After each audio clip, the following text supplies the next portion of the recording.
নমস্কার বন্ধুরা, সবাই কেমন আছেন?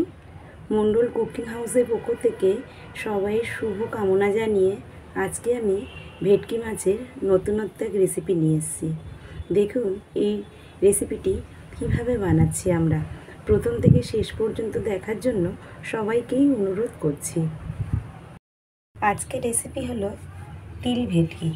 তার জন্য বড় সাইজের একটা ভেটকি থেকে 500 গ্রাম আনা হয়েছে, আর সেখান থেকে 4 পিস বড় দিকে নেওয়া হয়েছে।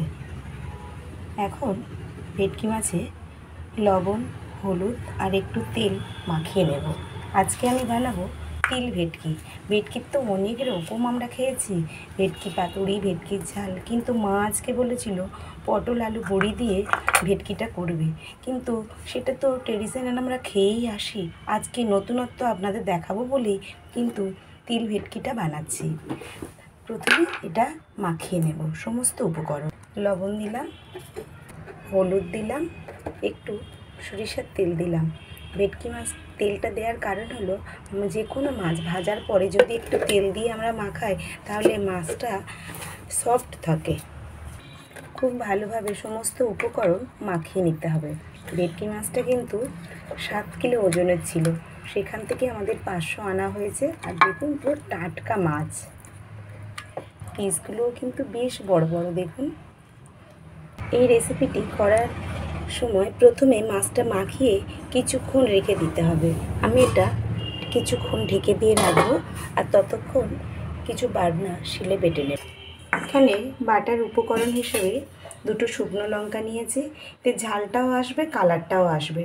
মানে আমি আর অন্যরকম কেনা লঙ্কার কালারটা ব্যবহার করব না, তাই জন্যই আমি একটা শুকনো লঙ্কা নিলাম। আর তিল নিয়েছি 3 চামচ, আর এখানে কিছুটা আদা নিয়েছি। সমস্ত উপকরণ এখন শিলে ভালো করে বেটে নেব। হয়ে গেছে, এখন উনুনটা ধরিয়ে দেব। কাঠের ঝালে রান্না খুব তাড়াতাড়ি হয় আর টেস্টও ভীষণ ভালো হয়। কড়াটা খুব ভালোভাবে গরম হয়ে গেছে। এবার গরম কড়ার মধ্যে পরিমাণ মতন সরিষার তেল দিয়ে দেব। তেলটা খুব ভালোভাবে গরম হয়ে গেছে।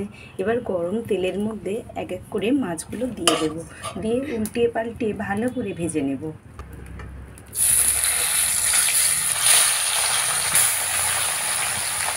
ভেটকি মাছ কারা কারা পছন্দ করেন আর কারা কারা পছন্দ করেন না কমেন্ট করে জানাবেন। তেলটা খুব ভালোভাবে গরম হলে তবেই কিন্তু মাছগুলো দেবেন, না হলে কিন্তু উল্টানোর সময় খুব সমস্যা হবে। মাছটা 2 পিঠে লাল করে ভেজে নিতে হবে। ভাজা হয়ে গেলে উঠিয়ে নেব। লাল লাল করে ভাজা হয়ে গেছে, এবার উঠিয়ে নেব মাছগুলো। খুব ভালোভাবে ভাজা হয়ে গেছে, কালারটা দেখুন কত সুন্দর এসেছে। মাছ ভাজা ওই তেলের মধ্যে ফোড়ন হিসাবে 2টো তেজপাতা আর একটু গোটা জিরে দিয়ে দেব। এবার ওই তেলের মধ্যে একটা কাঁচা লঙ্কা চিরা আর একটা গোটা পেঁয়াজ পেস্ট করা দিয়ে দেব। এই রান্নাটা উপকরণ খুবই কম লাগে, কিন্তু খেতে অপূর্ব স্বাদ। বাড়িতে যে কোনো ছোটোখাটো অনুষ্ঠান হলে এইভাবেই একবার করবেন। আমি তো ভেটকি মাছ দিয়ে করলাম, আপনারা একটা রুই মাছ, কাতলা মাছ, যে কোনো মাছ দিয়েই করতে পারেন, খেতে কিন্তু দারুণ লাগে। দেখুন পেঁয়াজটা ভাজা ভাজা হয়ে গেছে। এবার এর মধ্যে একটু হলুদ দিয়ে দেব, একটু বলতে পরিমাণ মতন হলুদ দিয়ে দিলাম। আর বেটে রাখা তিল, আদা আর শুকনো লঙ্কা যেটা বেটেছিলাম সেইটা দিয়ে দেব, দিয়ে সামান্য জল দিয়ে এটা কষিয়ে নেব। মশলাটাকে জল দিয়ে কষিয়ে নিতে হবে। এবার মশলা থেকে তেল ছেড়ে দিলাম, তবেই পরিমাণ মতন জল দিয়ে দেবো, যেমন ঝোল খাবো আর কি তেমন জল দিয়ে দিই। তারপরে ফুটে উঠলে মাছটা দিয়ে দেবো। দেখুন মশলা থেকে তেলটা কি সুন্দর ছেড়ে দিয়েছে। এবার বুঝতে হবে মশলাটা কষানো হয়ে গেছে। এবার এর মধ্যে জল দিয়ে দেবো পরিমাণ মতন। যেহেতু ভাত পাতে মাছটা খাবো তাই জন্য একটু জল দিলাম, পাতলা ঝোল হবে, খুব পাতলা না, যেমন খাবো আর কি তেমন ঝোলটা আপনারা পছন্দ অনুযায়ী ঝোলটা করতে পারেন। এই রেসিপিটি তিল ভেটকি না দিয়ে তেলানি ভেটকি দিলে কিন্তু দারুণ লাগে, তাই না?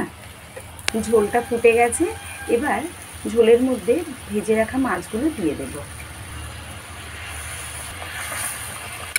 ঝোলটা দেখুন ফুটে গিয়ে প্রায় হয়ে এসেছে।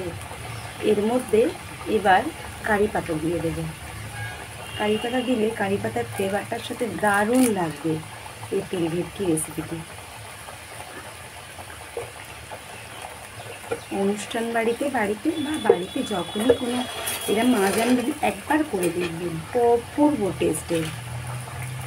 ঝোলটা অনেকটাই কমে এসেছে, এবার এটা উঠিয়ে নেব, আর কিচ্ছু দেব না। দেখলেন কত কম মশলাতে কত কম সময়ে এই রেসিপিটি আমরা বানিয়ে ফেললাম। এটি খেতে কিন্তু অপূর্ব টেস্ট। গরম ভাতের সাথে আর কিছুই লাগবে না আপনার। তাহলে বন্ধুরা, এই রেসিপিটি কেমন লেগেছে অবশ্যই আমাকে জানাবেন। যদি ভালো লেগে থাকে তাহলে অবশ্যই লাইক করবেন, কমেন্ট করবেন, বন্ধুদের সাথে শেয়ার করবেন। আর নতুন কেউ দেখে থাকলে চ্যানেলটিকে ভালোবেসে সাথে থাকবেন। সবাই ভালো থাকবেন, সুস্থ থাকবেন, সাবধানে থাকবেন। পরের দিন নতুন কোনো রেসিপি নিয়ে চলে আসবো। টাটা।